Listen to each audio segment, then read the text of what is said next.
नमस्कार। अगर आप असम नीट 2025 काउंसलिंग की उलझन भरी प्रक्रिया को समझना चाहते हैं, तो आप सही जगह पर हैं। हमारे पास कुछ जरूरी लेख और आधिकारिक जानकारी है और आज हम इसी को खोलकर समझेंगे। हमारा मकसद सीधा सा है, असम के स्टूडेंट्स और उनके पेरेंट्स के लिए MBBS, BDS और हाँ AIUH काउंसलिंग के रास्ते को आसान बनाना, एकदम स्टेप बाय स्टेप। तो हम मुख्य रूप से दो अथॉरिटीज पर फोकस करेंगे, स्टेट कोटा के लिए DME असम और ऑल इंडिया कोटे के लिए MCC। चलिए शुरू करें। सबसे पहले तो यही सवाल आता है कि अप्लाई कौन कर सकता है, मतलब बेसिक क्या है? हाँ बिल्कुल। देखिए, सबसे पहली और जरूरी चीज तो है नीट UG 2025 क्वालिफाई करना। स्कोर के बिना तो कुछ नहीं होगा। हाँ वो तो है ही। और पढ़ाई लिखाई के लिहाज से? जी, 10+2 पास होना चाहिए और सब्जेक्ट जरूरी हैं, फिजिक्स, केमिस्ट्री, बायोलॉजी या बायोटेक्नोलॉजी, और साथ में इंग्लिश भी।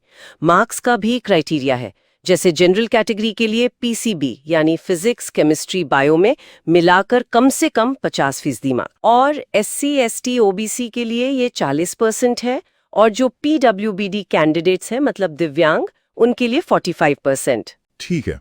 और उम्र का क्या है, कोई लिमिट वगैरह? उम्र कम से कम 17 साल होनी चाहिए, 31 दिसंबर 2025 तक।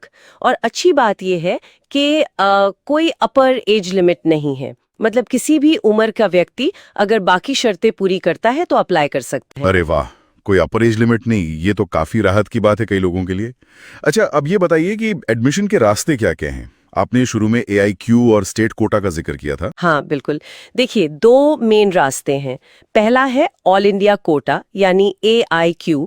सरकारी मेडिकल कॉलेजों की 15% सीटें इसके तहत आती हैं, और इसकी काउंसलिंग NCC मतलब मेडिकल काउंसलिंग कमेटी करवाती है। MCC, अच्छा, ये सेंट्रल लेवल पर होता है? जी हाँ, इसमें सिर्फ स्टेट कॉलेज के 15% सीटें ही नहीं, बल्कि सेंट्रल यूनिवर्सिटीज, डीम्ड यूनिवर्सिटीज, जहां तो 100% सीटें AIQ से भरती हैं, एम्स, जिपमर, ये सब भी MCC के दायरे में आते हैं। और हाँ, AIUS कोर्सेज के लिए भी 15% AIQ सीटें होती हैं, जिन्हें ACCC देखती है। समझ गया। तो ये 15% सीटें पूरे देश के स्टूडेंट्स के लिए ओपन? बिल्कुल। और बाकी बची 85% सरकारी सीटें, वो आती हैं स्टेट कोटा यानी असम के स्टूडेंट्स के लिए। हाँ, मुख्य रूप से असम के डोमिसाइल वाले स्टूडेंट्स के लिए। और इस 85% स्टेट कोटे की पूरी काउंसलिंग की जिम्मेदारी है DME असम की। DME असम मतलब directorate of medical education Assam. सही। असम में ये बात ध्यान रखने वाली है कि अभी सिर्फ सरकारी मेडिकल और डेंटल कॉलेज ही हैं, प्राइवेट नहीं। अच्छा, प्राइवेट नहीं है? तो कितनी सीटें हैं सरकारी में? अभी 13 सरकारी मेडिकल कॉलेज है और 3 सरकारी डेंटल कॉलेज। तो MBBS की करीब 1500 से ज्यादा सीटें हो जाती हैं, और BDS की लगभग 175-176 सीटें डायरेक्टरेट संभालता है। ठीक है। तो क्योंकि प्राइवेट कॉलेज है ही नहीं, असम के स्टूडेंट्स के लिए DME असम और स्टेट कोटा बहुत ज्यादा जरूरी हो जाए। बिल्कुल, ज्यादातर एडमिशंस इसी के थ्रू होंगे। तो फिर ये DME असम वाली प्रक्रिया कैसे काम करती है? क्या ये भी ऑनलाइन होती है पूरी? हाँ जी हाँ, पूरी प्रक्रिया ऑनलाइन ही है। सबसे पहला स्टेप होता है मेरिट लिस्ट का जारी होना। DME असम जो है वो नीट स्कोर और बाकी एलिजिबिलिटी के आधार पर क्वालिफाइड कैंडिडेट्स की एक लिस्ट अपनी वेबसाइट dme.assam.gov.in पर डालता है। अच्छा, तो पहले लिस्ट चेक करनी है। अगर लिस्ट में नाम है तो फिर अगला कदम है ऑनलाइन रजिस्ट्रेशन। कैंडिडेट्स को DME की वेबसाइट पर जाकर रजिस्टर करना होता है। एक एप्लीकेशन फीस भी होती है। पिछले सालों में ये करीब 500 रुपए रही है। रजिस्ट्रेशन में आपको अपनी सारी पर्सनल और एकेडमिक डिटेल्स भरनी होती हैं, और कुछ जरूरी डॉक्यूमेंट्स जैसे फोटो, सिग्नेचर, ये सब अपलोड करने पड़ते हैं। रजिस्ट्रेशन हो गया, फिर सबसे जरूरी हिस्सा आता होगा कॉलेज चुनना। बिल्कुल, इसे कहते हैं चॉइस फिलिंग ऑन लॉकिंग। यहीं पर आपको अपनी पसंद के कॉलेज और कोर्सेज की लिस्ट ऑनलाइन भरनी होती है, प्रायोरिटी के हिसाब से। इसमें तो बहुत सोच समझ कर भरना पड़ता होगा। हाँ, बहुत ज्यादा। सिर्फ टॉप कॉलेज देखकर नहीं भरना चाहिए, बल्कि अपनी रैंक, पिछले साल के कट ऑफ और अपनी पसंद को ध्यान में रखते हुए एक रियलिस्टिक लिस्ट बनानी चाहिए। और सबसे जरूरी बात, दी गई आखिरी तारीख से पहले अपनी चॉइसेस को लॉक करना न भूलें। अगर आप लॉक नहीं करते तो सिस्टम शायद ऑटो लॉक कर दे, पर रिस्क क्यों लेना? सही बात है। चॉइस भर दी, लॉक कर दी, फिर इंतजार रिजल्ट का। एग्जैक्टली। फिर आता है सीट अलॉटमेंट का रिजल्ट। DME आपकी नीट रैंक, आपने जो चॉइस भरी है, रिजर्वेशन पॉलिसी और उस टाइम पर कितनी सीटें अवेलेबल हैं, इन सबको देखकर सीट अलॉट करता है। ये रिजल्ट भी ऑनलाइन ही वेबसाइट पर पब्लिश होता है। और अगर किस्मत अच्छी रही, सीट मिल गई तो फिर बधाई। लेकिन काम अभी खत्म नहीं हुआ। अब आपको तय समय के अंदर उस अलॉटेड कॉलेज में जाकर रिपोर्ट करना होता है। वहां आपके सारे ओरिजिनल डॉक्यूमेंट्स का वेरिफिकेशन होता है। देखा जाता है कि आपने जो जानकारी दी थी वो सही है या नहीं, और फिर एडमिशन फीस जमा करनी होती है। फीस कितनी होती लगभग, अंदाजा है कुछ? ये कॉलेज पर निर्भर करता है, पर एक अंदाजा दूं तो जैसे असम मेडिकल कॉलेज डिब्रूगढ़ की पहले साल की कुल फीस लगभग 27,500 रुपए के आसपास हो सकती है। पर ये सिर्फ एक उदाहरण है, एग्जैक्ट फीस तो एडमिशन के टाइम ही पता चलेगी। ठीक है, तो रिपोर्टिंग, डॉक्यूमेंट वेरिफिकेशन और फीस पेमेंट, उसके बाद एडमिशन पक्का। लेकिन क्या ये सब एक ही राउंड में हो जाता है? मान लीजिए किसी को पहली लिस्ट में सीट नहीं मिली या मिली पर वो अपग्रेड करना चाहता। अच्छा सवाल है। नहीं, ये सिर्फ एक राउंड में खत्म नहीं होता। यहीं पर राउंड 2 और उसके बाद मॉप अप राउंड का रोल आता है। जो सीटें पहले राउंड के बाद खाली रह जाती हैं या जो लोग अपनी सीट छोड़कर अपग्रेड करते हैं, वो सब अगले राउंड में भरी जाती हैं। मतलब मौके और भी मिलते हैं? बिल्कुल। आमतौर पर 3 से 4 राउंड तक काउंसलिंग चलती है, जब तक कि ज्यादातर सीटें भर ना जाएं। तो उम्मीद बनाए रखनी चाहिए। ये जानना बहुत जरूरी था। कई स्टूडेंट शायद पहले राउंड के बाद ही निराश हो जाते होंगे। हाँ, इसीलिए पूरी प्रक्रिया समझना जरूरी है। अच्छा, अब सबसे जरूरी सवाल, ये सब होगा कब? 2025 के लिए कोई तारीखें आई हैं? देखिए, 2025 की ऑफिशियल डेट्स तो अभी अनाउंस होनी बाकी हैं। अभी कुछ कहना जल्दबाजी होगी।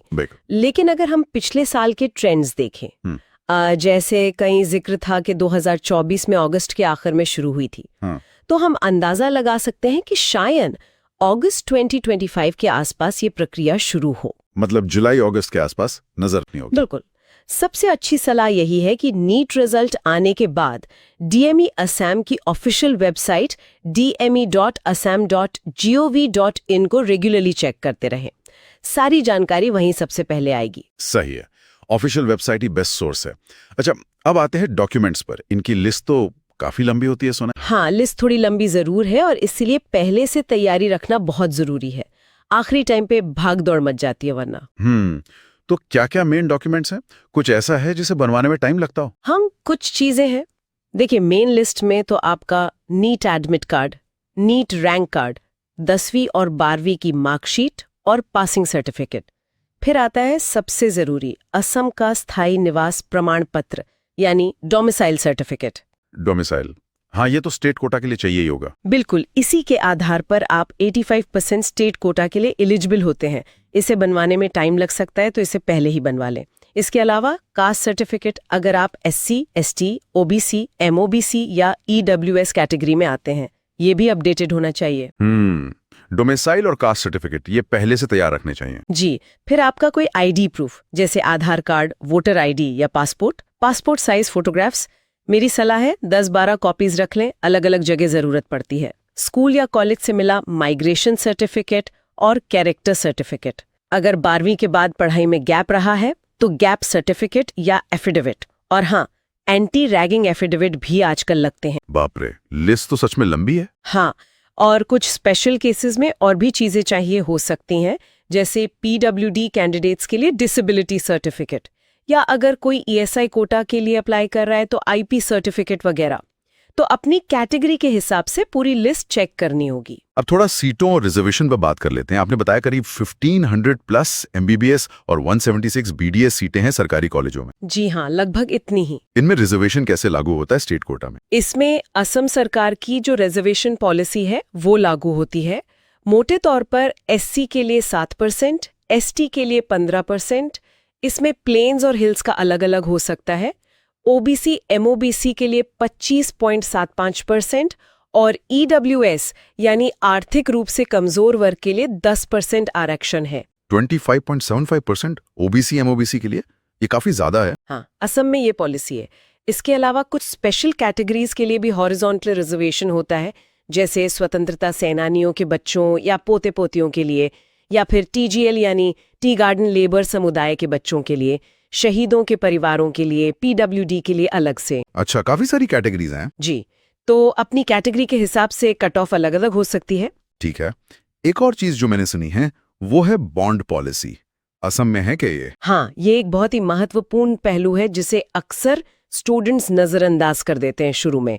असम में एमबीबीएस करने वाले कैंडिडेट्स के लिए 5 साल की अनिवार्य सरकारी सेवा का बॉन्ड है। 5 साल? जी हाँ, 5 साल। एडमिशन के टाइम पर ही ये बॉन्ड साइन करना होता है। मतलब डिग्री पूरी करने के बाद आपको सरकार जहां पोस्टिंग देगी वहां 5 साल तक सेवा करनी होगी। अक्सर ये ग्रामीण या दुर्गम इलाके होते हैं। और अगर कोई ये बॉन्ड पूरा ना करे तो फिर भारी जुर्माना भरना पड़ता है। जहां तक मुझे जानकारी है ये रकम करीब 30 लाख रुपए तक हो सकती है। 30 लाख? ओह, ये तो बहुत बड़ी रकम है। बिल्कुल। तो ये फैसला लेने से पहले, मतलब एमबीबीएस में एडमिशन लेने से पहले, इस बॉन्ड वाली शर्त को बहुत गंभीरता से लेना चाहिए। ये सिर्फ एक डिग्री नहीं, एक तरह का कमिटमेंट भी है राज्य की सेवा के प्रति। सही कहा। ये जानना बेहद जरूरी था। मतलब सिर्फ सीट मिलने की खुशी ही नहीं, उसके साथ आने वाली जिम्मेदारी का भी एहसास होना चाहिए। तो चलिए आज की इस पूरी बातचीत को समेटते हैं। क्या मुख्य बातें निकल कर आईं? मेरे ख्याल से नीट क्वालिफाई करना तो है ही, स्टेट कोटा के लिए डीएमई असम की वेबसाइट पर नजर रखना, पूरी प्रक्रिया का ऑनलाइन होना और डॉक्यूमेंट्स को पहले से तैयार रखना। हाँ, बिल्कुल सही। और साथ में चॉइस फिलिंग बहुत सोच समझ कर करना, और सबसे जरूरी बॉन्ड पॉलिसी को समझना। व्यावहारिक सलाह क्या रहेगी स्टूडेंट्स और पेरेंट्स के लिए? मेरी तरफ से 3 सलाह हैं। 1, ऑफिशियल वेबसाइट dme.assam.gov.in को अपना बेस्ट फ्रेंड बना लें, सारी अपडेट्स वहीं मिलेंगी। 2, डॉक्यूमेंट्स की फाइल अभी से बनानी शुरू कर दें। 3, चॉइस फिलिंग के वक्त पैनिक ना करें, रिसर्च करें और समझदारी से फैसला लें। बहुत बढ़िया सलाह। और चलिए श्रोताओं के लिए एक आखिरी सवाल छोड़ जाते हैं। सिर्फ एक डॉक्टर की सीट हासिल करने से आगे बढ़कर, खासकर इस 5 साल के अनिवार्य बॉन्ड को ध्यान में रखते हुए, भविष्य के डॉक्टर असम की अनूठी स्वास्थ्य जरूरतों और चुनौतियों का सामना करने के लिए खुद को कैसे बेहतर तरीके से तैयार कर सकते हैं, इस पर जरूर सोचिएगा। बिल्कुल, सोचने वाली बात